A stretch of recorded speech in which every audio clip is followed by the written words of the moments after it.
the door, but man, 3 just costly turnovers. It's been a woulda, coulda, shoulda type feel for Nebraska for a lot of years. And woulda, coulda, shoulda the right way for a win, 20-7. But that thing could have been 35-7, 41-7, 28-7. I mean, and Bill Hooks joins us as well. You take the win, you get out of Dodge, you get your first conference win for Nebraska, and you're invited to be part of Real Red Reaction. 489-1240, 489-1240, or 800-825-5865. We'll get to your stream comments, we'll take your phone calls. And again, our Real Red Reaction is powered by your friends at Lazari's. Get yourself a big old slice of pizza, celebrate. And Frank Romano says, just talk about the defense. Frank, I will, because that's where Nebraska won the football game tonight, Will Wilson. Yeah, they did. The defense looked really good. And I think that's how they should look against a team like that. Because, I mean, let's all agree, Illinois did not look great tonight. But, hey, a win's a win. The defense looked good. I wrote down a few things. I said the defense looked good. Just so we're getting things out here, the Fox Sports 1 commentators, did anybody else have an issue with them? I felt like they had Illinois money line tonight. Did anybody else get that vibe? I don't think so, but, and God rest his soul, but. Yeah, did you hear Dick Butkus died? Dick Butkus just passed away. Yeah, I mean, that's where I was going. Sadly, it became a drinking game. How many times they say Dick Butkus, you drink? Yeah, I think they'd be out of Budweiser here at the Hurrdat Sports Bar and Grill if we did that. I will tip my cap to the commentators, though, because I don't know how I would have just walked out of the booth personally watching that football game. That was a hard watch. Jumped. That was a hard watch. It jumped. Like, as I just said on Twitter, it's hard to complain about a win over a conference foe, especially after what we have seen in the past couple of seasons watching Husker football. But Christ, that was hard to watch. The Huskers should have won that game by 30. Should have been over by the end of the third quarter, but just self-inflicted mistakes from the offense, the defense doing everything they can to keep Illinois out of the football game. Just a hard game to watch. I mean, hats off to the commentators for keeping their head in the game, but mostly hats off to the Husker defense because they've been maligned over the past couple weeks, didn't have enough juice against Louisiana Tech, didn't have enough juice against Michigan. They brought their own juice tonight, and they deserve full credit for that Husker win because the offense was doing everything they can to hand that back to Illinois, that game tonight. Rock Westfeld chimes in. Rock, thanks for tuning in. Tremendous. Consider the alternative. There's been too many of those alternatives, guys. Nebraska at 3-3 as they head to the bye week. And that is where Nebraska had to be. Pivot point ball game today. Nebraska's run game, not great. The passing game was adventurous. I think Rule is going to kindly remind his offensive coordinator to figure it out as you're burning timeouts, like beast mode eats Skittles, because things are just discombobulated, and Nebraska gets it handled. We'll run down some stats. We'll get some comments from Coach Rule with the post game. But quickly, I do want to get a thought in from our friend Jeff Bryden here on this stream. He chimes in on Facebook. It's the kind of game we would have totally blown in the past. Building blocks. True that, Jeff. Were you guys worried about that happening, or did you think it was in the bag? Yes, totally worried about it happening. I know I was amongst friends, and as you were 20-7 and mistakes started piling up, you're like, oh my gosh, you miss a field goal, lace is way out, ball sideways. You're thinking 21-20 is definitely in play at this point. But again, it's like the field of 64, right? Survive and advance, and that's what you did tonight. 489-1240, 489-1240. How are you celebrating a win in Champaign as Nebraska makes it happen 20-7? Let's focus here on the defense and go there. Giff was tremendous tonight. 8 tackles, 3 pass breakups, a half a TFL. Nash, Elijah, was just incredible in those short yardage moments that really deflated Illinois. Thought Nebraska was physical. They got a couple of turnovers, 3 total, both teams with 3 turnovers. Nebraska, 3 of which in the fourth quarter, 2 of which inside the red zone with fumble problems again. Timothy chimes in. I didn't think it was in the bag. until the game was done, make it talking covers. The offense made me abuse gummy bears. God love you, talking covers, and he donated $4.99 to the beer tab tonight. I hope you're in South Dakota or Colorado or Missouri and not in Nebraska where it's illegal, or else Right, I might have to because- report you. Right. Or else Wow. I'm joining you. Yeah, give us the address. For talking covers. Kidding, kids, kidding. It's the kids. Real Red Reaction Show. Yes, and it's powered by our friends at Lazari's. We're here in the Hurrdat Sports Bar and Grill, 489-1240 or 800-825-5865. Talking Cover says he's in Arizona. That works too. That is Yeah, baby. well played. He is going to go swing the clubs tomorrow, I hope. But guys, 3-3. That's the mission for Nebraska right now. It could have been better, could have been worse. And we'll start off and go around the horn here with, what you were expecting tonight versus what you saw. It had been a long 6 days since Michigan will. Yeah, going into this one, I said on the show this morning, the defense didn't look great the past 2 weeks. But I thought they were going to respond because of what Tony White said during his press conference. I think the players listened to that. And, they started out pretty slow. That first drive from Illinois, they should have got 6 on that. But, it was an impressive stop right there on the goal line. We are the review kings, by the way. We went like 5-0 with reviews today, which is amazing. But the defense looked really good, man. Again, I think they should look that good against a team like that. You saw a lot of guys inactive and some guys stepped up tonight, which was nice to see. So, yeah, man, I'm really happy how they looked. JP, thoughts on what tonight could have been and ended up being?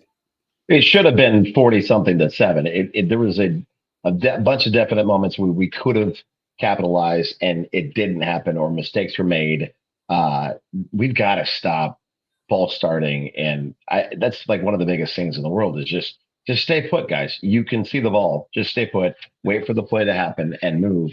I do think that Heinrich got better in the second half. He was actually pitching the ball. I get what he's trying to do in keeping control and not causing a turnover. But when he pitches that ball, he's get an extra 7 yards from Anthony Grant every single time. It just you can do it. You can run the option and do it right. And I appreciate Heinrich and everything he does with making this happen in the last couple of weeks at quarterback. But they've got a pretty decent running back in Grant, although now he's got a couple more fumbles to add to his collection. But as far as the defense is concerned, they were lights out. From that first drive, it looked like we were going to see failure, but they really stepped up. And throughout the whole game, Tony White's defense was just phenomenal. They were flying around, they were hitting, they were attacking. They looked like a bunch of Dick Butkusses out there trying to make something happen, and that's what we were hoping for. And just to get away with a win, an ugly win is a win, and it's that much closer to possible bowl game eligibility. That is absolutely well said, because the key for this squad, and I still think the measurement is getting to a bowl game year one.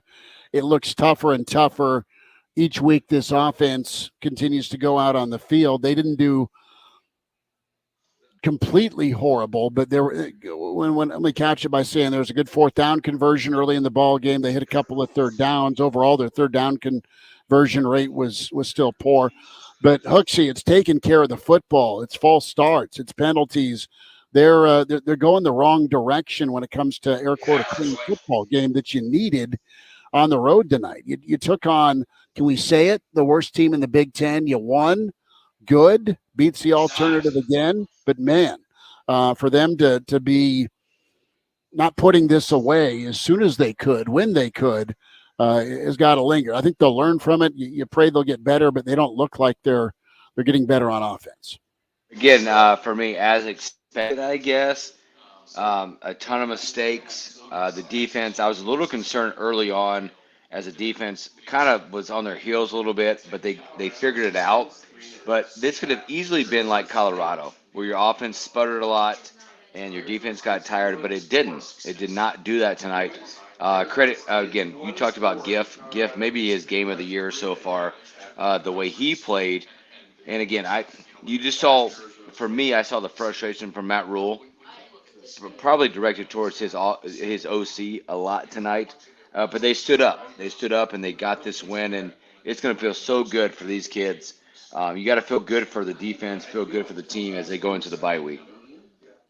So, quickly take you through some of the final stats here, because some of these numbers are actually really surprising me just in terms of how similar Nebraska and Illinois were. 18 first downs for Nebraska, 16 for Illinois, 312 total yards of offense for Nebraska, 310 for Illinois, 5 of 15 on third down for Nebraska, 4 of 15 for Illinois, 3 turnovers for Nebraska, technically 2 for Illinois, but I think You kicked it to a third fat guy on the kickoff. That I think should technically count as a third, even though it won't in the box score. The big difference is Nebraska, 10 penalties for 70 yards, only 3 penalties for 30 yards for Illinois. But Nebraska really kicks Illinois' ass in terms of time of possession. 37 minutes time of possession for Nebraska, just 22 minutes for Illinois. And whenever you read through those stats, I mean, it's pretty much a carbon copy. Those two teams looking at each other. Nebraska did a little more on the ground. Illinois did a little more in the air, and that's kind of what explains the difference in time of possession. But for a game that felt like Nebraska should have won by a lot more, those final stats very, very similar. And the best part about that, though, is the fact the time of possession was so huge, because that, unlike the Colorado game, gave our defense more time to catch their breath and get reset. That's where we won the game. Is maybe, we turned over at ball starts or had to punt, but the clock management was better on the offensive side of things, even though we burned through our 3 timeouts pretty damn quick in the second half. But the fact that they gave the defense just enough time to get a breather, reset, and come out and dominate. Anonymous chimes in. It's the same shame someone had to win that game. Was that the longest football game ever? Oh, ever.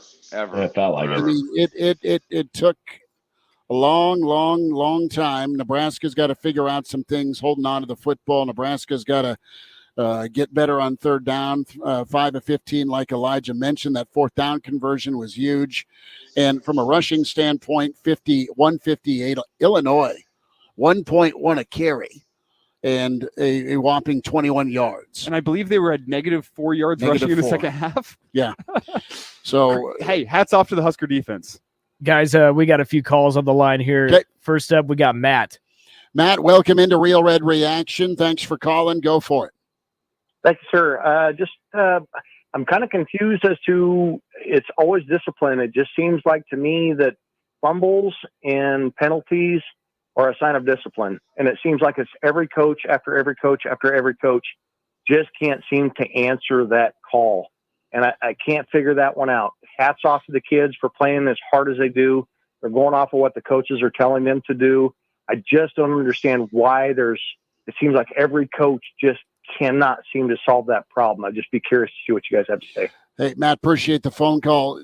Does it come down to having winning moments and being able to actually finish a game in conference play when the intensity levels as high as it is? I mean, it sounds simple, but really you got guys a little anxious, a little jittery, a little bit lack of focus. I mean, it comes down to, and Rule has said this, but maybe wanting it too much. And you got guys that are absolutely jumping. I would like to hear what was going on with the disconcerting signals. I mean, it seemed like Nebraska was confused a lot. I'm not making excuses for Nebraska. They need to not jump off sides. They know the snap count. They need to not aid in their own detriment. But from a discipline standpoint, Matt, they practice the 20 plus hours they're allowed a week. They're clearly tackling and being physical in practice. So that's better for this football program. But as far as not committing mistakes and going on the road and having 10 penalties for 70 yards, on top of the fact you turn it over 3 times in the fourth quarter, where you leave. What's the estimate here? Would you say 21 points on the table? You miss a field goal. You have 3 fumbles. You have a couple field goals you think you probably should have put for a touchdown. Yeah. Let's conservatively put it at 17. 17. Okay. Conservatively put it at 17. So it comes down to winning moments and having these moments and just going out there, as Coach Rule would say, is letting it rip. And they're afraid to make some mistakes, not clearly as much as they were against Michigan. They weren't tentative at all tonight. But after that first drive, man, you want to talk about energy and enthusiasm and that spark and momentum. Getting that 4th and goal stop was incredible. And then, listen, I know it's pinata time for Satterfield. There's a lot of folks in the chat here that are not pleased with the play calling or execution. Totally get it. But I love what he did to let Harburg go up top to Washington. Tough call to make that early on, but they preached aggressiveness this week, and they came out aggressive. They stayed aggressive defensively, and Nebraska needs to really think about how they want to run the football. When do they run the football at a high level? To me, it's out of the shotgun. Their under center handoff game is just tough to take. They're working on it, I'm sure, but it was clearly a big gap between what they do out of the shotgun. They're getting 4, 5, 6 a carry. It felt like in that fourth quarter out of the shotgun. Then they go back under center, and it's a yard or two gain, and you're in it 2nd and 8. I mean, simply put, this offense and this team as a whole kind of shades of 2022 Iowa. Like a painful offense to watch, an offense that makes you want to pour bleach into your eyes. The defense is doing all they can, and there's been some people in the stream yard saying, well, you can't complain about a win after what we've seen the past couple of years. I agree with that. But Husker fans, they know what winning football looks like. There's been a lot of winning football at Nebraska through the years. Not recently, but Husker fans have had a chance to see a lot of winning football teams. And though Nebraska got a win tonight, what they put on the field tonight was not a winning formula, if that makes sense. That's not going to win you a whole lot of games in the Big Ten. It's going to beat the teams like Illinois and, further down the road, what you expect that Northwestern and Michigan State are going to show. You think a defensive-led performance, your offense doing just enough, is going to be able to get you a couple of wins this year. But if this is the long-term formula for success at Nebraska under Matt Rule, it starts to raise your eyebrows a little bit. And I don't think it is. I think right now you have a guy in Marcus Satterfield who's trying to do the most with what he can with a poor toolbox. Sure. But at some point, you got to make do with the tools that you have. And I don't think I have seen Marcus Satterfield make do with the tools that he has just yet. I think he's torn. I think he's absolutely torn with what he wants to do versus what they can do. And what he thinks they can do doesn't always show up on Saturdays, or in this case, Friday night. They want to be a physical run team. They've been physical.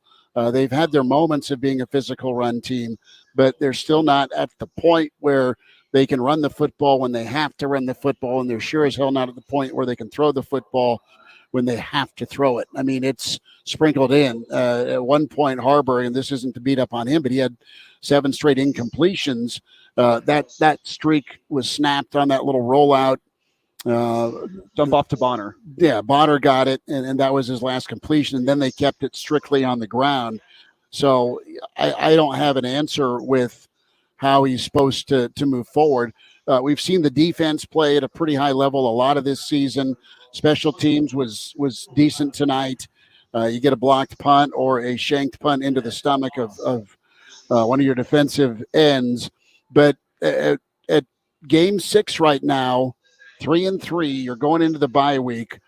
The next question that we ask is, how much can the offense improve? Because moving forward, it's going to be a lot of these games where you pray you get to 20, but Illinois helped out a lot. That's not Nebraska's fault, but that's the reality. And Helmut comes in with a big brain theory here. He says that this offense clearly playing vanilla right now so they can surprise some teams down the stretch. Everyone should know that. I like that theory. Helmet Ron. I love your crystal ball. Guys, we got a few calls on the line. Okay. Let's go to Jay. Jay, welcome in. Thanks for calling Real Red Reaction. Go for it.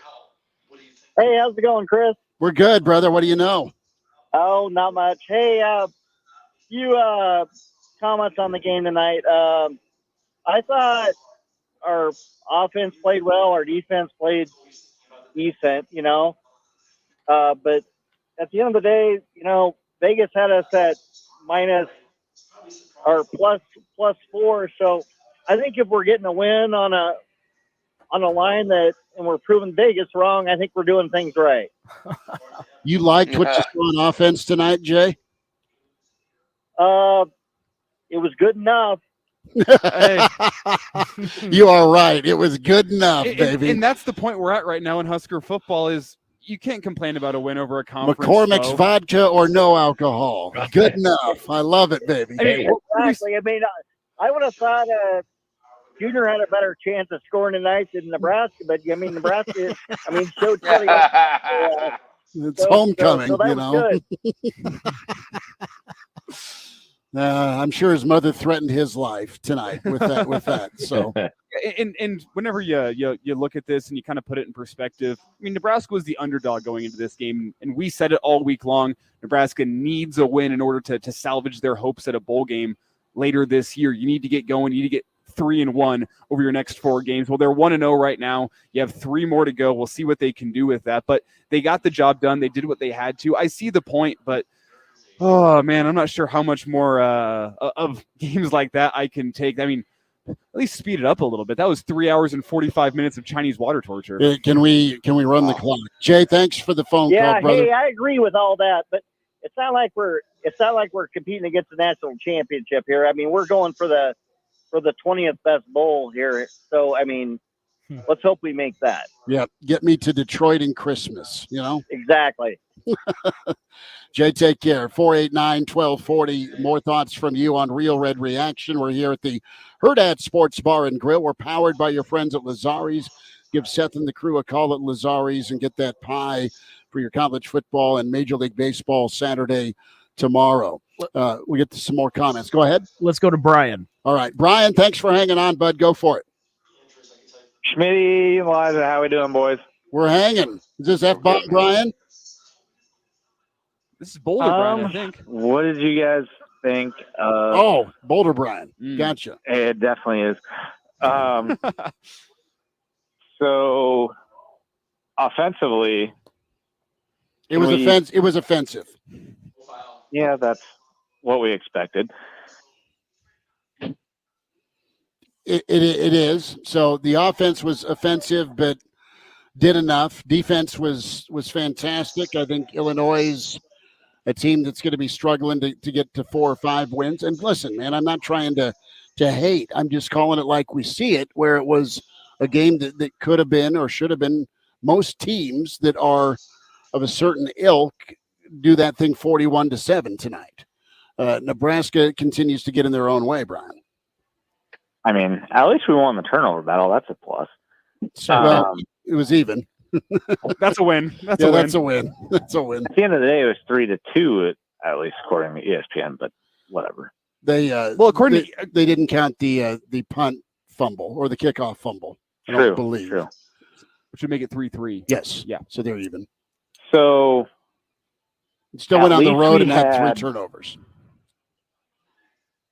So do you think that based on how Harburg looked in the past, do you think that last drive at the end of the first half was an attempt to make Harburg see how he could handle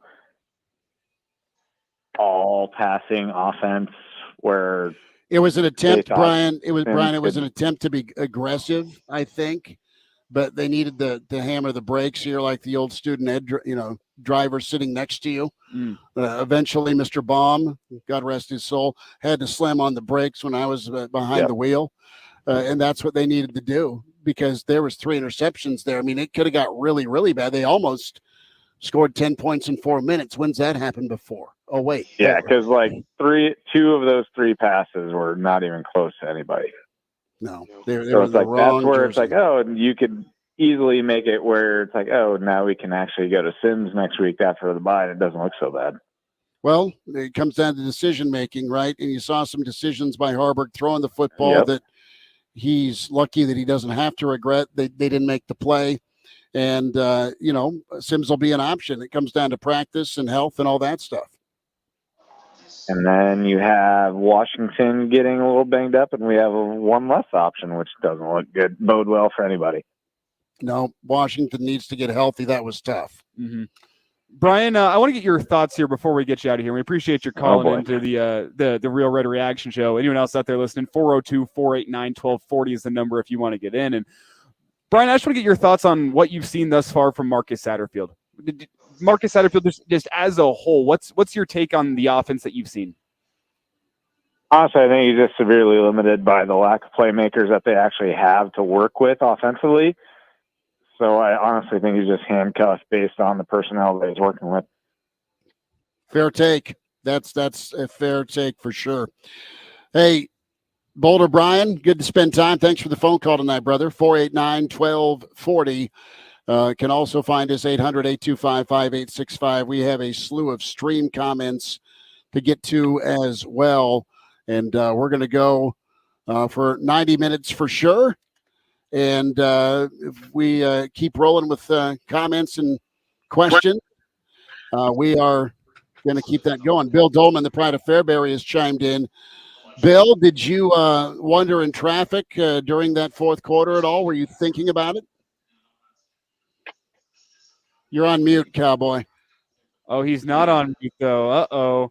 Uh-oh. Bill was worried about the mic issues earlier during our pregame show, and they rear their ugly head during the postgame show. You're going to see a Blair Witch reenactment with his computer flying across the screen. He wants a 20-second timeout, JP. Can you step in? Oh, yeah. No. Then just the fact that we were as pedestrian as possible and still won the game is what everybody's saying online. And I did see that Rule had commented during the presser that he was really, really angry with the officials and said that Illinois defenders were yelling move and stem to create false starts. See, that's not disconcerting, though, in my mind. That's football. That happens at all levels of football. Watch that the damn ball. Football too. Whenever stem is the term that you're using whenever the defensive line just before the snap is moving into a different alignment in order to confuse the offensive line. That's football. And if you're getting your offensive calls mixed up with the defense saying move or stem, I think that's an indication that maybe you should change your offensive calls rather than something about the defense. Personally, just watch the damn ball. That's all you have to do. You're on offense. You know the snap count. Yeah, exactly. Yeah. Bill, do we have things figured out? Doesn't want to work. All right. Huxley, are you needing a refill? You all right? No, I'm good. That's Bill Dolman impression there. Yeah. Talk to us. Bill's going to have another Guinness sip. I like it. Oh, yeah, sip. I love that. No, I'm with you on the Satterfield stuff. I'm out right now. I'm out. I'm concerned on what's happening. I'm also concerned on the passing game of this whole offense. And I was with a baseball guy of mine, was like, is he throwing a two-seam? Is he throwing a change-up? What are we throwing? Which arm slot is this pass coming from? And that's a little concerning for me. Well, Hooksy, I was talking about this with a buddy of mine last week at the Michigan game. He's a pretty high-level baseball player. And he was talking me through, like, as a third baseman, you'd rather have your third baseman throw over the top than sidearm. It's a little different than second base. Yes. You're going to get it across the diamond and really get some power and some distance on that throw. It's harder to control sidearm, and you see Harburg sailing some of those deep balls whenever he's trying to throw it sidearm. And I want to get your take on it. You know baseball better than I do from a coaching point of view. What is the downside of that sidearm delivery for a guy who's trying to go deliver accurately on deep balls? Well, you lose a little control of that side. So it's when it comes out from the side, you create some spin to the right, some spin to the left, and it looks different, right? It looks different, and you lose a lot of that velocity. I thought the first throw of the night to Washington was over the top. It had a lot of zip on it. It got to him. Great back shoulder throw. But then all of a sudden you got this like really dip down. You take a lot of velocity off that ball, and then it starts to move. And then the receivers have a tough time trying to figure out where that ball is going to go. They do. It almost seems like Harburg, when he's on the move a little bit, might be more comfortable than in the pocket. What do I know? I'm not a quarterback coach. My name's not Marv Marinovich, but Nebraska has got to use this bye week, to heal up. There's some injuries. Piper came back in, which was big. You had a situation where there was a false start by Teddy P, and he didn't see as much time initially. Got in a little bit in the fourth quarter. It was physical, and Illinois was man, they had a lot of guys on the ground, and that's been different. The last few games Illinois has played Nebraska, it's been Illinois putting Nebraska guys on the ground, and Nebraska, the tougher team tonight. You wonder where Princeville was at. We didn't really see him at all, did we, Elijah, after the end of that first half? Yeah, he made the sack and then immediately went to the medical tent. We haven't seen him since. Hopefully we'll get an update from Matt Rule, if not tonight, then at some point early next week on Princeville, because he's been the one guy over the past couple of weeks that Nebraska's been able to consistently rely upon to get a pass rush going single-handedly, not scheming, not bringing that delayed blitz up the middle we've seen from the linebackers, not bringing six. Princeville's done a great job being able to beat those tackles, especially with the inside move. And if he's going to miss any sort of extended time, that's a concern because that's a building block for your future. The true freshman who can step in and is already arguably one of your best pass rushers, if he's going to miss any significant time, that's going to be a concern because you saw how much less pressure there was following Princeville exiting that game. He was causing some issues on that right side of the Illinois offensive line, and as soon as he went away, Nebraska magically had less of a pass rush presence unless they were bringing linebackers. So that's a bit of a concern moving forward. Well, and Toby, we love you too. I know there was a little frustration after the Michigan game. Thanks for tuning back in with us. We have Bill Dolman up and running. And Brandon chimes in. I think this must have come from Rule. We haven't had a chance to hear Matt Rule just yet, but he says it's a knee for Princeville and MRI is coming tomorrow. Okay, thanks for that update. I haven't corroborated that information, Brandon, so I'm going to trust you on this one. We're gonna run Rule here in a little bit. Bill Dolman, thanks for jumping in, bud.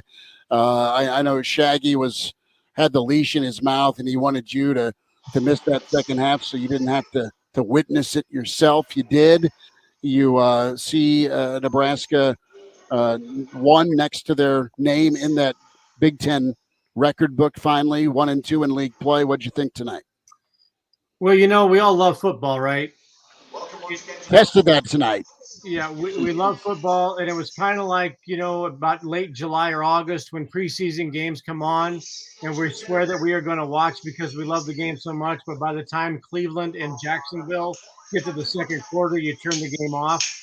If there wasn't a team wearing scarlet and cream with an N on the helmet, I'm guessing that we might have turned the game off sometime midway through the second or third quarter because it was, as Elijah said earlier, a little hard to watch, especially when those undrafted free agents start fumbling the ball away in the fourth quarter. Now, that said, a win is a win. And I also felt like I was a little bit like watching the NBA draft lottery. I would like to congratulate the Chambers of Commerce in Detroit and Phoenix, because as I have said for the past several weeks, this is a defense that's going to put Nebraska in a bowl game. And among the bowl games that have Big Ten tie-ins, the Guaranteed Rate Bowl in Phoenix, Arizona, or the the Oil Change Bowl in Detroit. So my guess is that Nebraska will be playing in one of those two cities, and you can bet those folks in ugly matching sport coats are thinking, oh my God, we have the chance to get a Nebraska football team that hasn't been to a bowl game in 6 years. How many people are actually going to be in our game this time, right? It's not going to be Duke against UConn. It's going to be Nebraska football fans hungry for a bowl game. If it's in Detroit, it's inside. Husker fans will go. If it's in Phoenix, every snowbird is going to park their RV outside the stadium at the 1st of January or December, and they will be ready to go. Nebraska took a giant step forward tonight to getting into postseason play. And after what I saw Illinois do against Kansas, I was more convinced than ever that it was going to happen. And tonight, I think it's inevitable. Nebraska's going to get to 6 wins with that defense. What do you guys say? Real Red Reaction Show roadie to Detroit / Phoenix? No, Phoenix. Phoenix. We're gonna stay at Joe Mama's. She just didn't know every it. day. Hey, we can get the armored car and go roll through Detroit. That's all I'm saying. I mean, how perfect would it be for Nebraska fans that if they finally get to go to a bowl game, it's in Phoenix? That's a pretty nice consolation prize after all these years. Absolutely is. 489-1240, 489-1240. The number to get in, 800-825-5865. Let's get to Jacob's comment before we take some more calls and get to Rule. I think Nebraska should just stick with Harburg. I think he shows good potential, and with some solid playing experience and another offseason to improve himself, I think next year he will explode. Jacob, there's some really nice things Harburg does, completely finishes off the runs, some good option play where he did pitch it. Nebraska got the corner there. He made some nice plays, created well with that sidearm gunsling motion, and had some early completions. But Nebraska's passing game went south and got real scary in the end of that second quarter. So I'm still not there yet as Nebraska's passing offense is something to bet on, let alone stomach, just because of how inconsistent it is. But I want to go back to the fumbles here and just that can't happen. 10 penalties, 3 fumbles, missed field goal, and then you give it right back. You give it right back. And we've seen that thing absolutely go the wrong way too many times. Too many times. I mean, think back to the first time you lost to Illinois, right? That was a how the hell did that happen situation all the way back to year one of Riley. And it's just been a curse. And I'm not saying there is a curse, but there's been some sort of plague. Get the live chicken and Joe Boo's rum. I mean, Nebraska just can't get out of their own way, fellas, in those moments where it's time to slam the door and lock it on an opponent that shouldn't even be in the game with you, and you let them hang around. And that's the thing that is most disappointing about tonight. The alternative is you got to win, and you can build some confidence off this.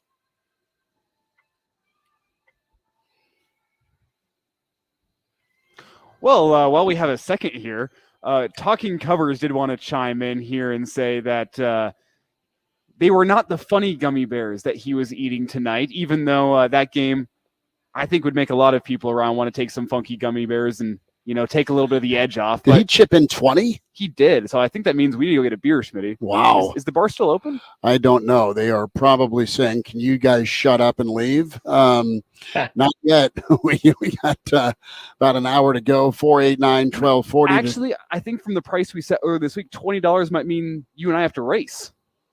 A beer. 40-yard dash outside. No. Nice and cold. Let my racing involve. Pull a hammy. I don't have any left.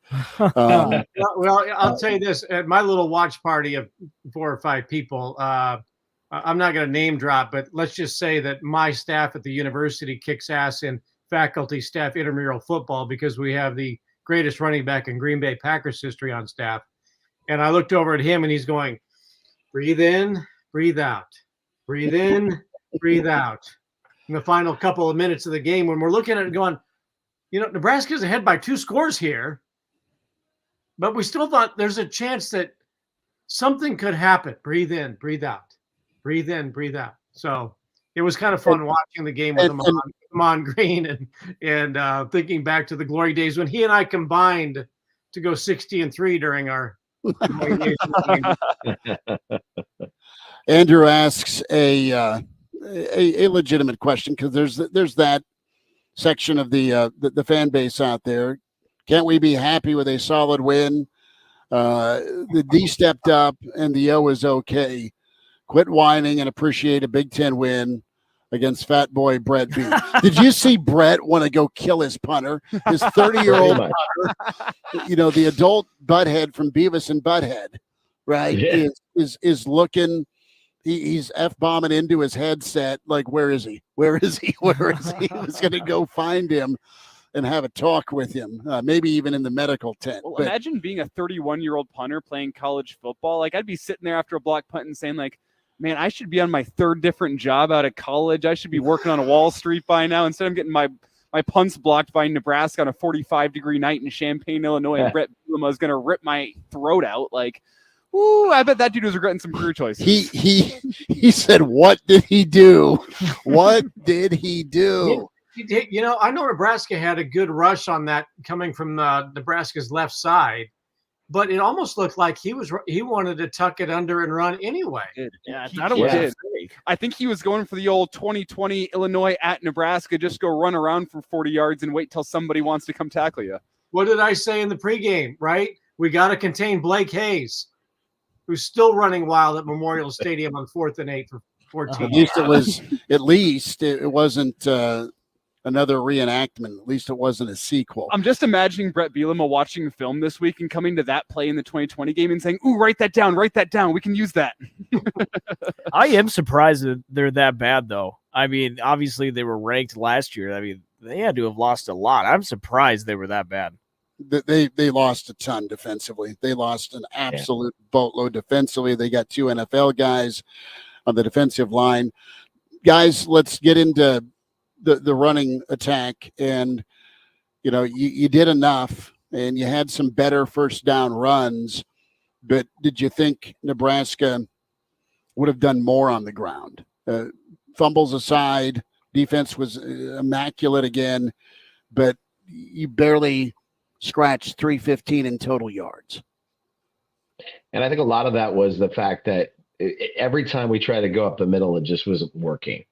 And whenever Heinrich would just hold the ball instead of handing it off or pitching it for an option, it seemed like he couldn't quite get the yards we needed. And then we started to outrun them around the outside and get the ball outside and get Heinrich outside, get Kemp in motion and get a good play there. Then you do the good pitch that gets to Anthony Grant and he gets a good 7 to 9 yards on a couple carries in a row. I think we still haven't got a good enough offensive line to really do a run game up the middle, except for maybe when we're in shotgun and then we can kind of fiddle around with it. But it felt like we did better getting it to the outside than we did, again, with our offensive line blocking for us in front.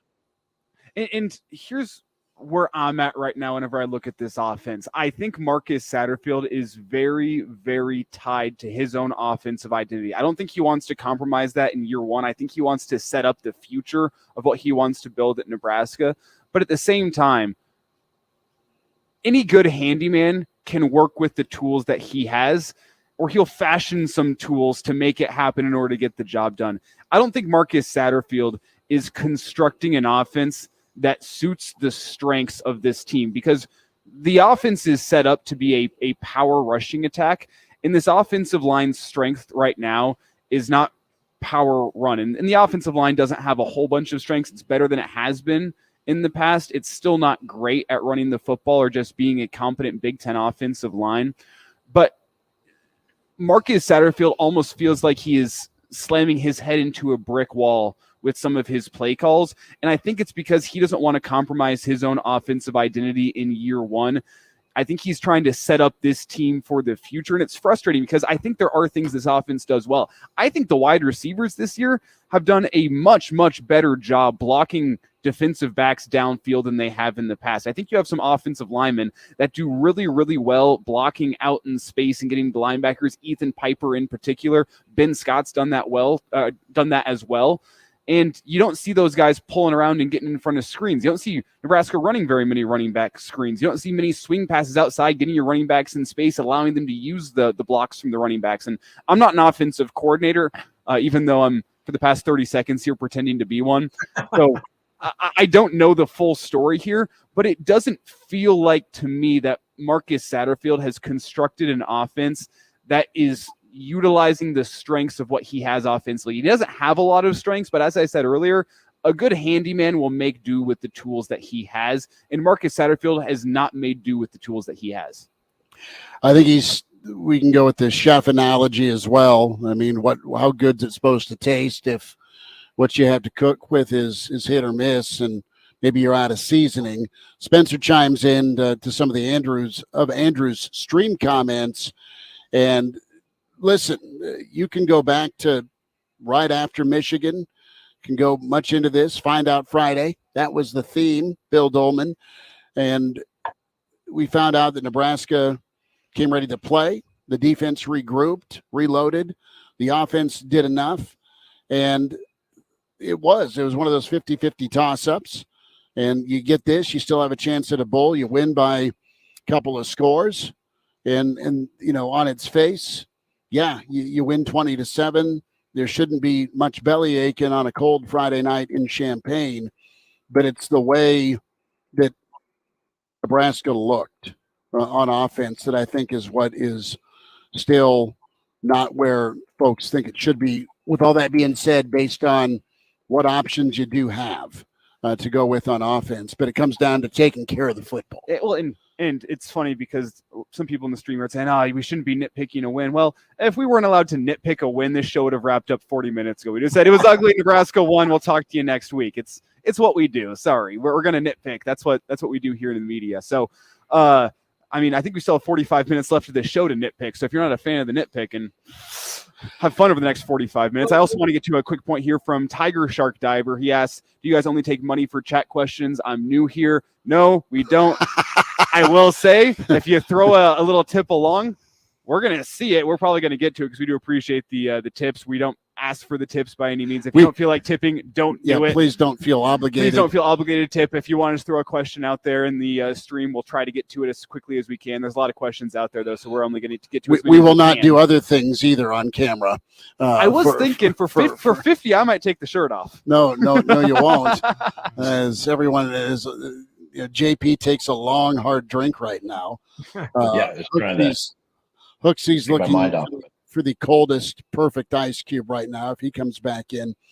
Bill Dolman with us, Will Wilson, Elijah Herbal, Chris Schmidt, and we're here at the Hurrdat Sports Bar and Grill. Real Red Reaction, and can watch the show, chime in on the Stream Hail Varsity YouTube channel, Real Red Reaction YouTube channel, Hail Varsity Radio, Twitter feed at HVarsity Radio. We're powered by your friends at Lazari, Seth and Greg, amazing folks.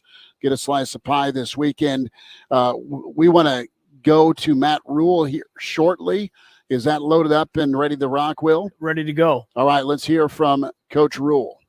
That's kind of the team we want to be. Offensively, I thought Heinrich and the guys made some big conversions on a couple drives to extend the game. Found some runs. Would have liked to have closed the game out. Obviously, a lot of things that we have to correct in that regard. But with all that being said, for a team to stay consistent with my message, for a team that's trying to learn how to win, I thought for the first time since I've been here, they kept running out on the field excited to play. So when Anthony fumbled that ball at the end, the defense, I can't tell you what they were saying to me, but they were saying some things to me. They wanted to keep playing. So that's the team I want to coach, and proud of them.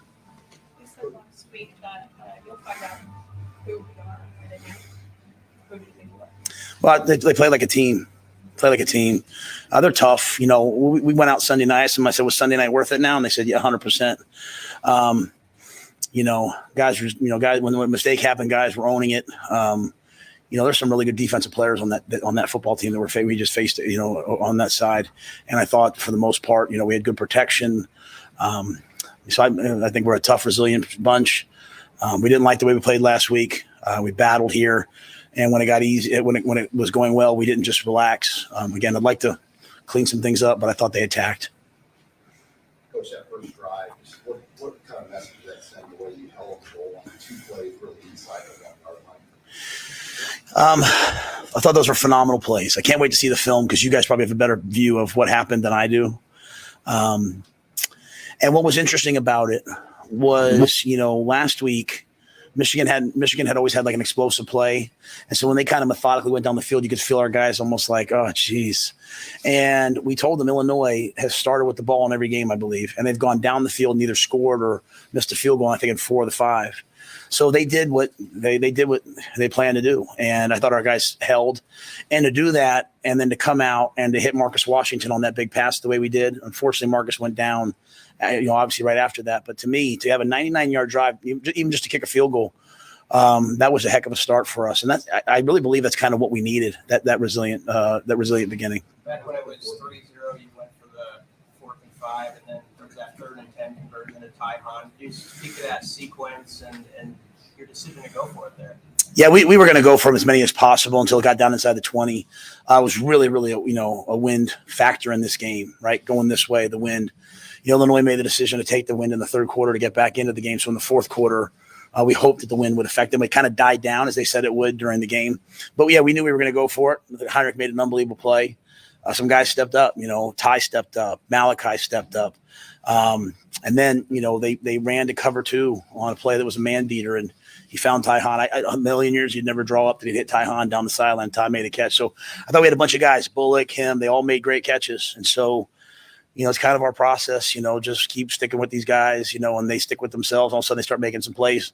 They're going to get off that bus tonight knowing they're good football players. I know there's a lot going on. The game's complicated.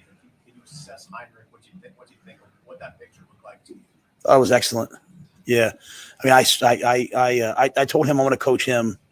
I'm going to coach him like, you know, I would coach a really good one.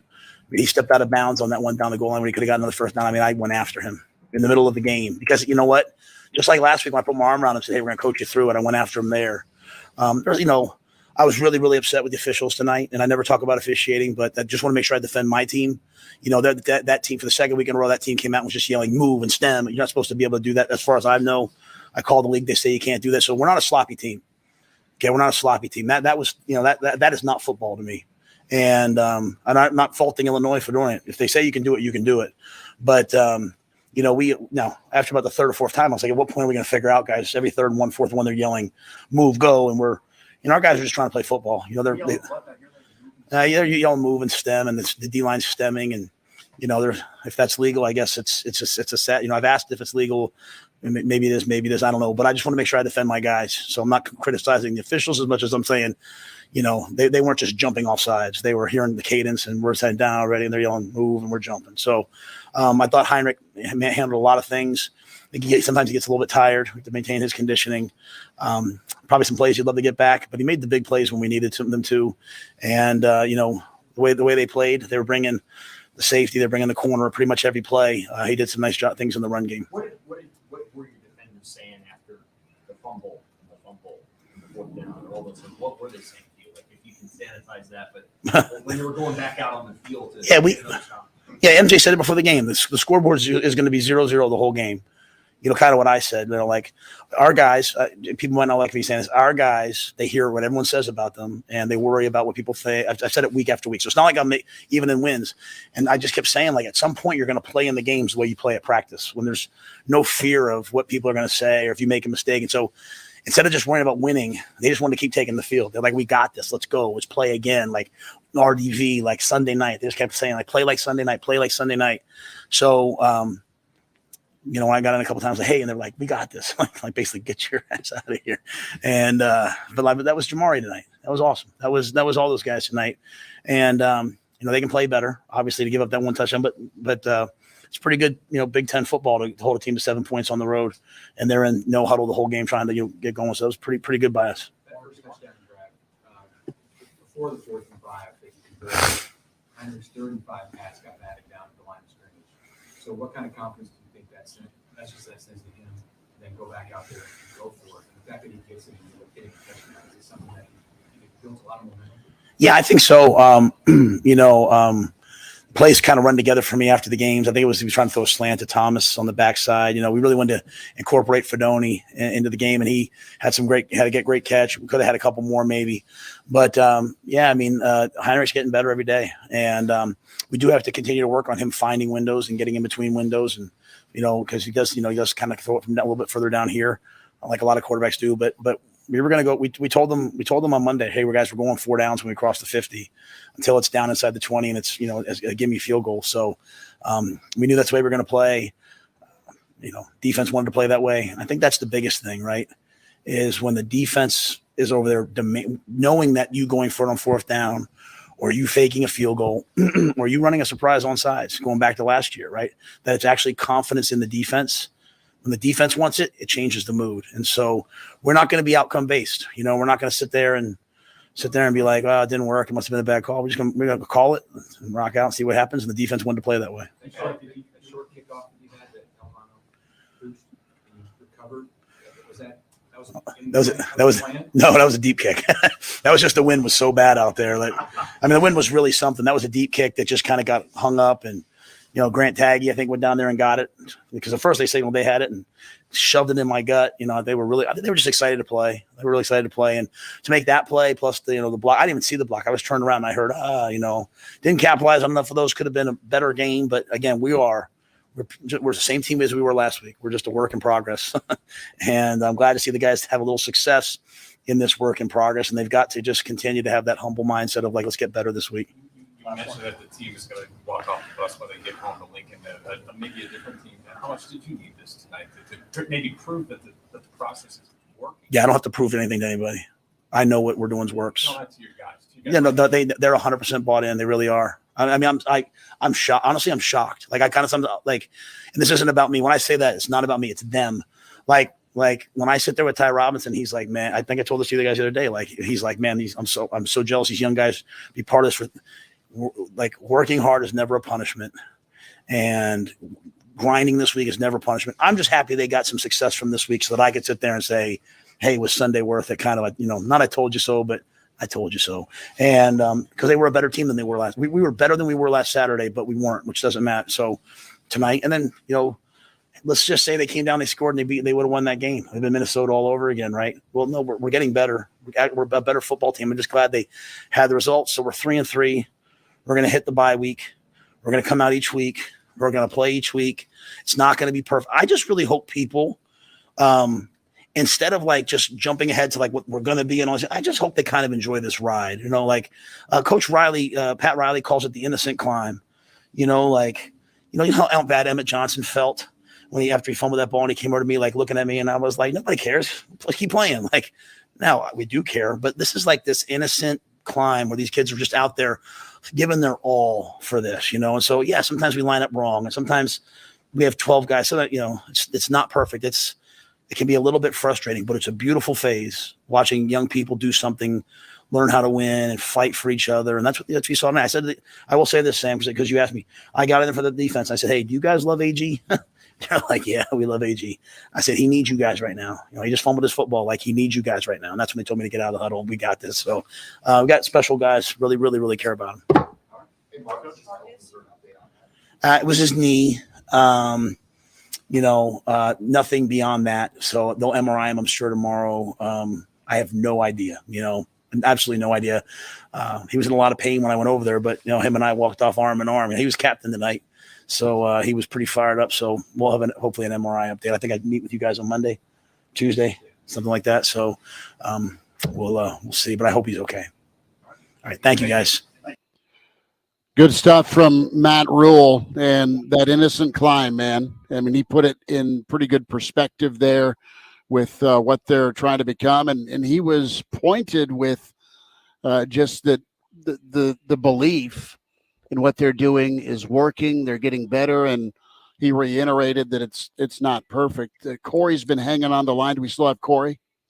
Yep. All right, let's go to Corey real quick, and then we'll spend some more time on Rules comments. 489-1240. Yeah, absolutely. Actually, it's Talking Covers here. Sent you guys some money. Hey, yeah, thank you, brother. Okay, Corey, thanks for being a trooper and hanging on the line. Actually, no worries. Well, we're in Arizona, so we're quite a bit behind you guys. But we tee off at 7 a.m. tomorrow. So good work. Good work. So anyway, real quick, love you guys. Come for the banter. Stay for your coif there, Chris. You got a great head of hair on you.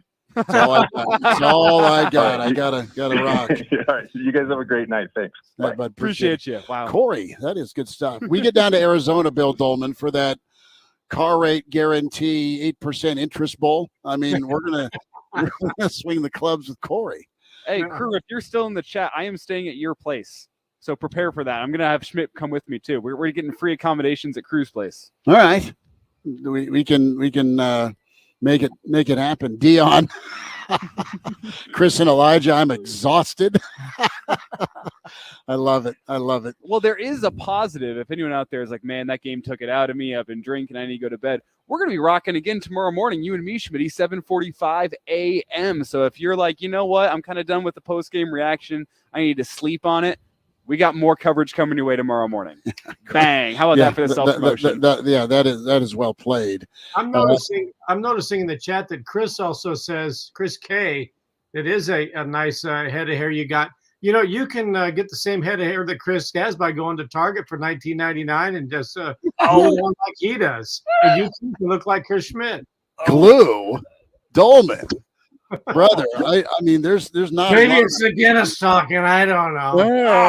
There's not a lot I'm proud of. I'm proud of the Marlboro Red voice, and I'm proud of the head of hair. And I mean, that's what we got going. And Brandon brings up a very important point here that Chris took Illinois pregame. And I did. He may owe some beers and steaks this. You've had a bad streak of steak and a beer bets over the past couple weeks, Schmidt. You and I didn't shake on it. I mean, listen, do I believe now? No, until I see a fourth quarter where there's not 3 turnovers in the red zone? No is my answer. And Do I believe it gets fixed under rule? I do. But as far as with a clear conscience putting Junior's college fund on a Nebraska team, no. I will not bet on him. And Andrew here chimes in asking how he can contribute. And I do want to make this clear. The best way, and you're not there listening, can contribute. Drop a like on this video. Subscribe wherever you're watching, whether it be the Real Red Reaction Show on YouTube, the Hail Varsity YouTube channel. Subscribe if you listen to us in podcast form. Leave a review on the podcast. That is the best way you can contribute to Hail Varsity Radio. That's what pays our bills. So like, subscribe, do all that fun stuff. That is the best way you can contribute. We love the people who drop tips in, but it's completely unnecessary. But we do appreciate the people who do so. Frank, God love you. We got a Goodfellas reference. I went to Maury's Wigs. We went to Maury's Wigs. That is so good. 489-1240. It is glued on tight. I like it. 800-825-5865. JP's had enough. He's pouring more Crown, I hope. They should probably take a break here, right? Do a break? Okay, we'll do a timeout. Come on back. We'll spend some more time here. Nebraska victorious. Good for the Big Red. So many Nebraska fans across the state needed this. The kids needed it clearly from Coach Rule, the staff and coaching staff, man, good work to get that win and win it 20-7 over Illinois. 800-825-5865 or 489-1240. And Brandon wants us to go up to Wisconsin. We got to get Uncle Andy to get the RV out of the shop. Maybe we can do that. We're headed to Michigan State. We'll be up there for Sparty. And that'll be good. A quick timeout, more Real Red Reaction, powered by your friends at Lazari's. We're here live at the Hurrdat Sports Bar and Grill in La Vista.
This is the Real Red Reaction Show. Phones are open now. 402-489-1240. Back in Real Red Reaction, rolls forward. Nebraska 20-7 over Illinois. Coach Rule and company get the win, and the defense stepped up. The game ball, pick a black shirt, man. Giff and company were tremendous tonight. Nash Hutmacher was so vital when it comes to Nebraska stymieing Illinois at the line of scrimmage on some key early do or die situations. And guys, let's go there and talk a little bit about some of the plays that Nebraska did make in the passing game on 4th and 5, on a couple of 3rd and longs, one of their touchdown drives. And you also have those stops by defense that the defense made. But guys, you had Nebraska make some momentum plays, and there was always a response by the defense when there was a misstep by the offense, specifically in that fourth quarter. Yeah, and I mean, there's so many guys in the defense that you can tip your cap to tonight. I mean, Quentin Newsom getting the interception, that's huge for him. It's been a long time since he's had an interception, I think dating back to his sophomore year. I could be incorrect on that one, but it's been a while since he's gotten one, so you tip your cap to him. Phelan Sanford in his first career start, getting his hat on the football and knocking it out. You tip your cap to Phelan Sanford. Binkman, Nebraska, stand up from 8-man football to the Big Ten. That is awesome, getting his first career start. That is a dude, I am not sure how. I am not sure in what way, shape, or form, but that dude is going to find a role for an NFL team, whether it be on a practice squad as a special teams guy, whether it be as an undrafted free agent, making onto a roster as a special teams guy. That dude just makes plays whenever he's on the football field. He's undersized, not prototypical. That's a ball player, though. Love Phelan Sanford. Nash Hutmacher was clogging things up yet again on the inside. The bright spot, maybe of Nebraska's entire defense this year, the unsung hero, the nose tackle, making plays, stuffing it up, letting the linebackers go out and make plays. Henrich was a pretty sure tackler tonight. He was fantastic all evening long. Tommy Hill, he's been much maligned during his Nebraska career, but he gets that I guess we're going to call it a fumble that Phelan Sanford knocks out and gets the return, was making a couple tackles, had a couple pass breakups. He was great tonight. Omar Brown looked good. I mean, almost every single guy when you go down the starting 11 of the Husker defense was fantastic tonight. You tip your cap to them. There's a reason Illinois only scored 7 points despite the fact that they put up 300-plus yards of offense, and it's because of that Husker defense making plays when they had to. I mean, I know we spent the first hour nitpicking the offense. It's what we're going to do. It's where your first reaction goes, but that defense did come to play tonight, and that's after 2 weeks of a lot of people around the media and around the Husker fan base saying, you know what, that defense just isn't playing with enough intensity. They're not looking like they did the first 2 weeks. Well, they did tonight. They brought that intensity back, and they looked just like they did against Minnesota in terms of playing with their hair on fire, despite the fact that they were even missing a couple key faces. Well, and I'll say this, and Will, your thoughts, there'll be a game, presumably, as Nebraska continues to get better. I mean, the book isn't closed on this offense. They just have been a slower work in progress, and they're down options with what they're good at and what they want to do. They're going to keep chopping wood on it. But 5 times Nebraska was in Illinois territory, and at one point they came away with 3 points. 3 points is it in the second half. And while that is frustrating, there's going to be a game you think Nebraska flips that around, or at least goes 50%, where they're able to capitalize more.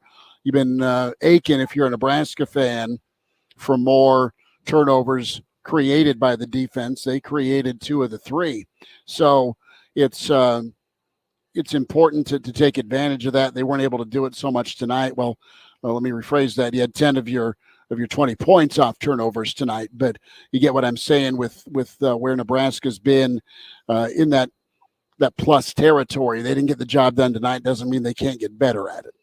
Yeah, you're right, Schmitty. I'm happy that we try to throw the ball tonight. I think Illinois was trying to make us do that, and I don't know, the wind, I still don't really have a good grip on what that was doing, but I liked what I saw from Harburg. I think he's got a strong arm. It's just an awkward throwing motion that it's going to take me some time to get used to. But I want to go back to what Connor Clark said a few weeks ago. Is it now fair to say that there's another win on the schedule, Elijah? Well, it wasn't even that we were saying. Connor was mad that we were saying winnable picking games. on a team from Illinois. Like, maybe a better way to put it is beatable teams as opposed to winnable games. There's beatable teams on the schedule. And I kind of see beatable and winnable in kind of the same light. I don't think Connor would agree with me, but Illinois was a beatable team. Purdue is a beatable team. Northwestern is a beatable team. Michigan State, a very beatable team. I'd even go as far as to say Wisconsin and Iowa look mortal. We had a comment way back when from Crew. Let's see if I can go find it. Talking about the fact that he is going to need to drink a lot of booze for the Deacon Hill versus Heinrich Harburg, Iowa versus Nebraska game this year. Deacon. That's Iowa's new starting quarterback, Deacon Hill. So there's beatable teams on Nebraska's schedule, and the path to 6 is there after you get the win tonight. That was the most important thing tonight, was just getting a win in the win column to get that path back to 6, and it's there. Yeah, I still don't know how good or bad this team is, though, after a game like that. Well, it's a tug of war, Bill, with that thought, and Will, that's a great way to put it. You're just still unsure. But so find out Friday. What did we find out? Nothing, really. I mean, our defense was great. That you won. About all we got. You found out you can respond from getting blown out with a win. And so now they've got a full bye week to take a breather and heal up some wounds, and then they get to go home against a Northwestern team that's not great, and see what we find out about this team against a not so great Northwestern team at home. They beat Minnesota, Bill. But I think Nebraska got over the hurdle, or got buried under the hurdle, if you will, against Michigan. All right. And I said it on the pregame show. We've talked about it on the Average Joe Sports Show, that Michigan game was the measuring stick that Matt Rule was looking at to see where his program is and where it needs to get to and how far away it is. And now that you get past the Michigan game and you look at the landscape, I've been saying for weeks, every game but that Michigan game is winnable for Nebraska, beginning with Illinois.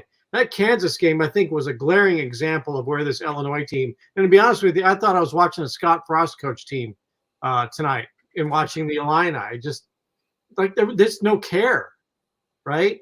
They got the majority of their yards on that opening drive, and I still can't believe the guy didn't get in. But yeah, they got the majority of their drives majority of their yards on the opening drive and on the last drive. I think maybe the last couple of last ditch drives, right? Everything else was dominated by Nebraska's defense, and this was a defense that was playing without Luke Reimer. So hats off to Gifford. I mean, he played phenomenally. I thought that he played every bit as good as Reimer has, and meant as every bit as much to that defense as Reimer does, and so he stepped up. Right? What did I miss? No, some of these people are. So we haven't gotten through all the comments, other than they have a theory on Brett Bielema every time the camera pans to him. Oh, I give my hats off to the listeners, or to the defense. Hats off to the stream listeners. They've been keeping me on my toes. I've been enjoying reading the comments. Every time the camera pans to Brett, it's like some assistant coach had a lot of jalapeno. And maybe walked by and crop dusted him. Yeah, the Kool-Aid man looked always very upset and like he was smelling a fart every time he was on screen. Yes, that's what was said. Somebody's what they just say in the stream. Oh, it was so good. That is good. It's enjoyable to be on with the folks when they're feeling a little bit better in the stream and maybe a little imbibed, But. Look, I was so impressed with Gifford tonight, and on the pregame show talking about guys stepping up and being football players. There's no question. There's no question that this team is getting a sponsorship. But there's no question Nebraska has some football players to step up tonight, and they were challenged on Sunday. I think they were challenged by Tony White's comments during the week. And those guys stepped up and played ball, and they have winnable games the rest of the way, right? And that includes Iowa. That defense can win at Wisconsin. That'll be tough. That's the toughest game left on Nebraska's schedule. Okay, I thought Deacon Hill was a wine. So I think a box wine, a good box of wine. that you substitute for Valley High. All right. Yeah. But I do. I think Nebraska, they challenge their players. What rules say it's the innocent climb? Okay, that's just another way of saying it's the journey, not the destination. It's Tom Osborne's book, More Than Winning, all of that stuff. So, if that's what it is, yeah, people do need to enjoy the improvement. And I mean, how sweet was it that after so many years, Tom won a national title, right? I mean, 20 years, it was so sweet when it finally happened. We don't want to go through 20 years again, but at least I think we're getting better. And I think those defensive players deserve to wear the black shirts. And that's the first time I think we can say it for a long time. And speaking of, for Quentin Newsome, who was recruited to Nebraska by Bo Pelini with Ndamukong Suh, that was his first career interception tonight. So good on him. So you're saying Newsome's been in the backfield a while. That was great. I mean, he did a marvelous job. What I've liked about Newsome is not only staying the course, but he has continued to just raise it up, ratchet it up a notch each season. And you need that goldfish mentality playing corner. Perfect throw beat him. He had good coverage, comes back, makes quite a few hits. And I really like how active Nebraska was with their hands, a lot of tip balls, but they are so in sync. And it's such a 180 from the offense, right? You have we talk complementary football, and that's the goal for this football team. Once they put it all together, man, and take care of the football, they could put up 30 points or more and hold somebody to 7 or 10. But I look at Newsome and where he's at, and just how in sync the defense is, and some good pressures called by White. Of course, you're getting guys to play at a high level. And going back to the youth movement, hope everyone's all right, Elijah, but those young guys doing just an amazing job of getting after the quarterback. I mean, they aren't scared of the moment. And can I just take a moment to give a shout out to the ultimate professional Bill Dolman for being able to power through. I'm sorry, I'm a 4-year-old. But yeah, we're laughing like schoolgirls in the background while Bill's trying to make a very important point in respect to him. He powered right through Let's see if Bill cracks up with this. Anonymous chimes in. If there's a Shoney's in Champaign, I feel sorry for the owner. I'm assuming the pig farmer finds his way there. But God, that was funny. I mean, that was so good. Thanks to the stream folks for chiming in. Whew, I had almost had to eject. God, I love the stream folks make this show so much fun to do every single week. Is. So I love you all. Everyone who chimes in every single week into the Real Red Reaction Show. Thanks to you. Also, thank you to Lazari's Pizza for sponsoring this Real Red Reaction Show. You see them up in the top right corner. Schmitty, what's your favorite Lazari's pie? I am a Randy Ross guy. I loved him with the Vikings. Well, it's named after Randy. That was funny. I was kidding. Thank you. I know. Randy Ross is the cream cheese, the pepperoni, the spicy chicken. Right? We got to go spicy chicken. Bill, give me a thought here with this Big Ten West. Let's go there for a moment. We'll go around the horn with it. And if you're picking right now, the West, is it Iowa or is it Wisconsin or is it wide open? I mean, the field, or do you have a team you lean towards? I would probably lean toward Wisconsin right now. I think the problems for Iowa's offense are going to continue to be glaring. I don't think Iowa has the defense to support a mediocre offense or a wayward offense or a searching offense the way Nebraska does. I think Nebraska's defense is better than what Iowa has. I don't understand why people are saying, well, it's going to be Iowa or somebody else in the West. What have we seen from Iowa that gives people that impression that, well, it's Iowa's to lose? I think Wisconsin probably will find itself. They lost to Washington State, who's having a very good season, and that's a pretty good football team who might lose its coach to Michigan State. But if Nebraska can get a little momentum and belief and continue to have a defense that plays well with depth, I mean, Gifford steps up in the absence of Reimer and plays that way. Phelan Sanford steps up and plays in the absence of other players.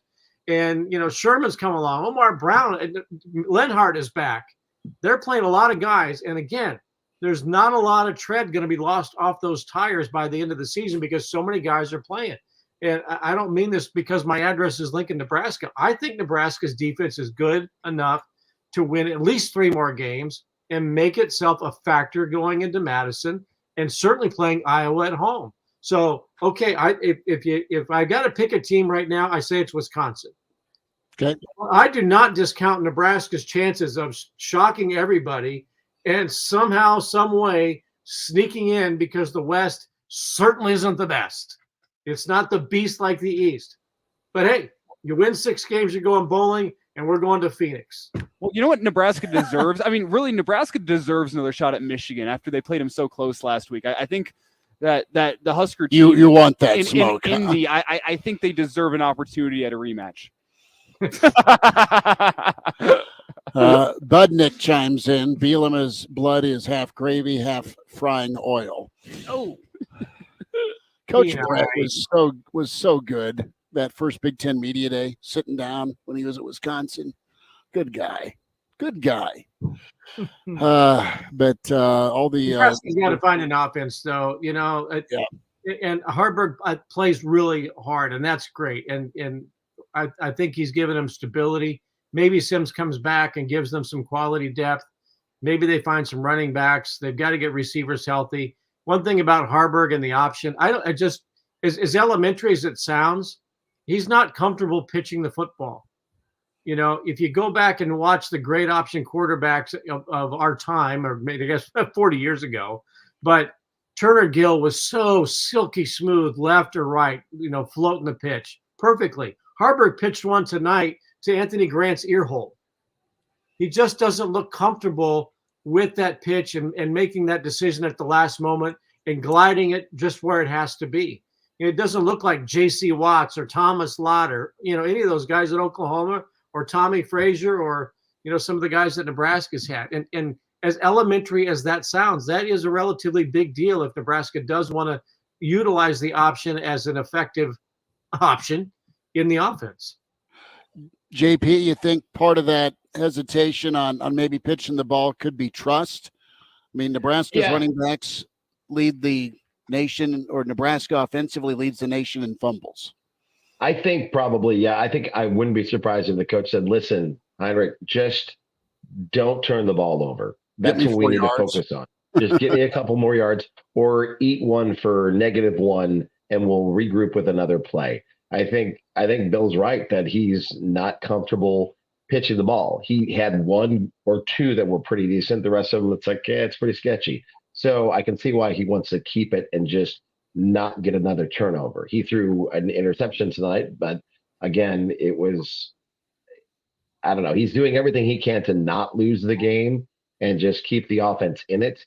And I think there's a lot of questions on what's going on between Rule and Satterfield on the offense, because at one point in time, Rule's like telling Sat, no, stop, no. Like he didn't want him to run a play, and not sure what that is. If there's confusion on what's going on, or if Sat's trying to do more than what they feel like they have on the field.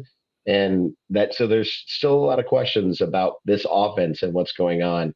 But it does, I mean, Rule and Satterfield teaming up is way better than Frost and Whipple trying to figure this thing out. Yeah, true that, JP. And JP, I think you make a great point on Harburg not wanting to turn the football over on the option game, because think back to those Nebraska teams of old, and any team that's run the option. I mean, those teams that you think of that do it really well, do it almost exclusively. It's like the knuckleballer in the MLB. You don't have very many guys who are knuckleballers. Matt Waldron, maybe he's the exception. Husker Nation, stand up for Matt Waldron. But you don't see many knuckleballers that throw other breaking pitches besides the knuckleball. They have a fastball they'll occasionally go to that like sits in the mid 80s, but then everything else is knuckleball. And it's because it's so hard to get right that you don't want to screw it up by running other things. And the option is the same thing. You have to have that intrinsic feel between quarterback and running back. Whenever the quarterback is reading that option man at the end of the line of scrimmage, he knows where that running back is going to be based on feel. He doesn't have to look to his right or to his left and see where the running back is before he pitches it. Like, go watch Turner Gill play. Turner Gill barely looked at the running back before he pitched that football off. That's why he was so good at it. He had that intrinsic feel of where the running back was behind him. Whenever you're running the option 5, 6, 7 times per game, you're not repping it all week long in practice. You don't have time to get that intrinsic feel for exactly where your running back is. There's going to be a little bit of a disconnect there, and it's going to be more difficult to do. If you're not going to commit fully to the triple option, it's hard to be able to run it at a very high level like you've seen the Armies and the Navies and Nebraska of old, and any school that ran it well in the 90s. Like, it's really, really hard to get right, and I don't hold that against Harburg. That, you know what, JP, as you said, his number one mission as the quarterback is to keep the offense moving and not turn the football over. And if you feel like you're in danger here, if I pitch this football, maybe I'm going to turn the football over. I don't know exactly where the running back is. Sure, turn it upfield, get your 3-4 yards, move on to the next play. And his other thing to do is to thank the good Lord every day that when he does go to practice, he's not going into Mark Whipple's office. So I'd like to tip JP $5. Chris K chimes in. He's cheating death with every heartbeat. You're talking about Bielema still? No. Well, he may be. You don't know. Like, he gets a cut on the sideline, and out comes. I was what we're thinking. I don't know the context, whether it's Coach Brett he's talking about, or if he's when it comes to pitching that ball to the running back. That's why he's hesitant to do so. Last call for 5 minutes. 5 minutes. Last call for Real Red Reaction. We're powered by Lazari's. We're here at the Hurrdat Sports Bar and Grill. JP is with us from 96 Kicks. Will Wilson in studio. Elijah Herbal next to me. The Pride of Fairbury and NBC Sports, Bill Dolman. As Bill, you've started something here in the stream with speaking it into existence, a la George Costanza, and that is the New York Yankees, Jerry. Folks maybe calling that was a good impression. The Can we talk folks about that for a second. The Really folks in Indy to reserve their Big Ten championship game tickets now. A lot of football left, but good for Nebraska to find a way to get it done tonight, 20-7. What do we do tomorrow? Well, you drink, you watch some football, and you watch some baseball. I personally, I'm heading to Whiskey Fest in Omaha. I'm really looking forward to that. A lot of samples of some whiskeys available. So that's what I'm doing with my Saturday. I'm going to check in on the Red River Rivalry at 11 a.m. And then other than that, pray I don't wake up with a hangover on Sunday. That's my game plan. Love that. I didn't know they canceled the name Red River Shootout. Did you guys know that? Yeah, they did. It was the Red River Rivalry. No, it's the Red River Shootout, and then the Red River Rivalry, and then now it's the Red River Showdown. Yeah, they say you're not supposed to say shootout anymore. Yeah, I mean, I think we all know why. Right. Joe Biden. That's as political as I'll get here. That was just a funny. Don't cancel me now. Vic with some more fuel to that Big Ten championship rush. Crickets. Vic, we love you. Out in Denver. Yeah. Yeah. Stop yourself. I had to stop myself. But JP, what's your weekend look like as we wind it down? We've got Husker soccer tomorrow taking on Iowa. They are very, very good at 1 p.m. at Hibner, and then coaching Elks youth football, the D level, at 9:30 on Sunday morning before watching my Titans play. Fire me up. That's another name that went away. No longer midget football. Now Lincoln youth football. Youth football. Yep. Also canceled. Yeah. that one I understand a little bit more than the Red River Shootout. Will, where are you going to be tomorrow? I'll be bartending downtown. So Elijah, when you get back from Whiskey Fest, come down for some more Whiskey Fest. Goes for anybody else in the live stream too. So come on down. That's where I'll be. Bill Dolman. We'll celebrate an Oscar W and do that. Well, I'll be getting ready for the Average Joe Sports Show that we'll be doing later on this weekend, of course. But I've got to grade Connor Clark's papers and try to get him eligible. I'm not. It's going to take me a little while, but we'll give it a shot. But friends at Big Red Junkies have chimed in. This could be a good way to wrap the show if we give some grades, not just the offensive line, but let's go running game, passing game, defense, special teams. I think we can give some grades out here before we say goodbye. I think so. Professor, do you want to jump in first since the red pen of death is in your hand and Connor papers to your left? I would give the offensive line a solid pass, no pass. They would pass. They'd pass tonight, and don't have to change their majors. I think they protected Harburg reasonably well. They plowed into the end zone to get a touchdown, a couple of rushing touchdowns. So everybody should feel very good tonight, and everybody at least gets a passing grade. I would say that. I'm not going to say A there. I'll save that for the defense. I need to check my stats here. Sacks from Illinois. How many do they have tonight? One. Okay. One late. One kind of late. Yeah, one that I remember. One. I'm going to give the O-line a C. I'm going to give the quarterback play C+. Going to give the wide receivers / run game, the skill, we'll say a C+. And they're getting the passing because, as some of us found out, if you don't get a C or C+ or better, you have to retake the course in your major. So we're going to give the offense a C. I know that doesn't add up, but that's my grade, and that's what I'm sticking to. Defensively, I think it's fair to say, can you give them an A? I think you have to, don't you? Yeah.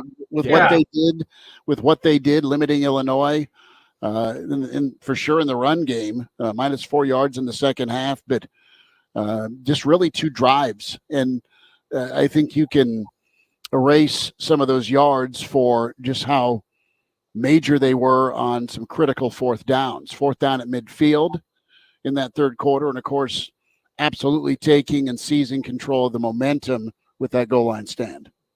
Yeah, I'm going to roll through my grades here really fast. Defense gets an A, clearly, if we're going position group by position group. D-line gets a B+ from me. Really solid against the run. Need to develop more of a pass rush from those guys, and you hope Princewell with that knee is going to be all right. He had to leave the game early. I know Tiger Shark Diver chimed in and asked that. And Tiger Shark Diver also talking about Baker Mayfield, trying to get him on the show. We'll follow up, Tiger Shark. That'd be really cool. Okay. But defensive line gets a B+ for me for that reason. Really getting bye the week. run. But they do, in fact, need to be able to generate more of a pass rush. Linebackers get an A. Secondary gets an A. So overall, defense gets an A. Offensively, I'm going to give them a C+. The offensive line, they're better than they were. They're not a great offensive line whenever you compare them to the rest of the Big Ten. So they're going to get a C in my book. Heinrich Harburg probably gets a B overall. Did a lot of good stuff with his legs. The late pick. Luckily did not hurt the team. He was fine. Like, overall, the offense gets a C or a C+. You know what? I would say C for both the offense and the offensive line, but I'll raise it both to a C+ simply because of a win? No, because Ben Scott showed some nasty despite the fact that it was a personal foul. I know you hate to see it. No, you hate getting moved back 15 yards, and I'm being 100% serious right now. That's the kind of nasty you need in your offensive line in the Big Ten. A guy that's going to go and say, you know what? We just picked up a first down on you, and I want to make sure that I get my money's worth while I'm here too. You get the 15 yards. You don't like that, but it's about setting the tone. There's an important factor down the offensive line, and I'm actually going to raise the offensive line grade because of that to a C+. I'll give the defense an A. I'll give the offensive line close to being on academic probation. And I'll give Brett Bielema's neck a 0. 0.0, Mr. Blutarski. JP, what do you got?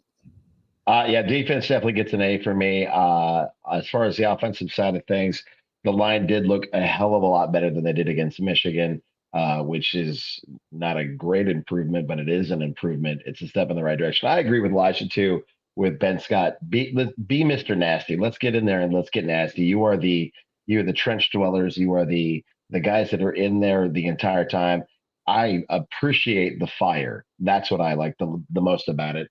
And then just our special teams, other than the missed kick by the wind blowing so feverishly, I think our special teams, with the fact that we got some turnovers and made some big plays, I think they get at least a B+. Good work. Bill Dolman, take us home. Well, I think again the defense gets an A. I think the offensive line was more than serviceable. I'd give them a B just because Nebraska controlled the line of scrimmage 38 minutes or something tonight. Mhm. Way too many turnovers. But that's an overall offensive thing. I thought Harburg for the most part would. He started off really strong. He was like 7 of his first 9 or so, but then the accuracy waned a little bit, and I think he lost command of his fastball, so they had him run it. And thank God we still have the Jamal Lord pages in the playbook, right? So I think, and he shows confidence when he runs too. And that video game move that he made in the fourth quarter when he stepped back, juke left, and went up the sideline, that was great. But he needs to stretch it out for a first down, a little more field awareness. Running backs, boy, that's they got some work to do to find the quality back they need. I think that that's a C+ in the backs. Receivers, Fedoni was nice, with a couple of catches. Marcus Washington, hated seeing him go down. He made a huge play. The stop was big, but people forget that catch that he made to get the ball out to the 40-yard line was a significant moment in that game. It was early, and I hope he's not hurt badly. Special teams. I didn't think Buschini did anything to pin him back at all. And, Alvano hit a couple, but, he missed one. And I got one job. Yeah. And that's a C, but also, the one he missed, it's such a small thing, but that was not a great snap, and it was a poor hold. The laces were to the kicker. And I think he hit his club head before he got to the tee. So all of that was terrible, all in all. But the A and the gold star goes to the defense, and I think you got to give Matt Rule and his staff an A too. He pushed the right buttons with the Sunday night practice. He found out who wants to play football. He found some extra leaders on that team who are football players, and I think that maybe that trickled from the coaches to the right messengers, and the message got transferred to some players who, heard it from their team leaders. So credit to him to read the room after the Michigan game and say, we're going to do this. I know that some of people have said it was kind of crazy and they never do it. He did it. And I think they'll look back on this week as a total positive for the direction of the program. I said earlier today, if they lose this, it's a year step back. If they win this, they're headed to a bowl and a year ahead. So all in all, this is a pivotal moment for the Matt Rule era. So he gets an A. Big time. What are these Nebraska football players going to be by year's end? They hope they're in either Detroit, Arizona, or better. And that opportunity still exists. Real Red Reaction here at the Hurrdat Sports Bar and Grill, powered by your friends from Lazari's. Will Wilson, God love you. Thanks for jumping in. JP, same with you. Elijah, good stuff. Bill Dolman, you're the pride of Fairbury. Enjoy that Guinness. I'm going to go rip my wig off. We'll be ready to rock and roll tomorrow with the weekend edition of Hail Varsity, and you can watch that on the Hail Varsity YouTube channel or the Hail Varsity Radio Twitter feed. And again, tell your friends about Real Red Reaction. We're doing this every post game on the stream, and of course on KFOR Now. Point of information. Will we be doing this post game Nebraska baseball when they take on like Peru State on a Tuesday afternoon? It's football. Football for now only. Just want to make sure. Football for now only. We'll be back next week to see if Nebraska takes down the bye. It's going to be a tough matchup for Nebraska, so we'll get a full reaction to that. But it's awesome because this is the first time since Mike Riley they've gone into a bye with a win. That's an insane stat. That is an insane stat you just pulled. Cheers. God love you. We'll talk again. Manana.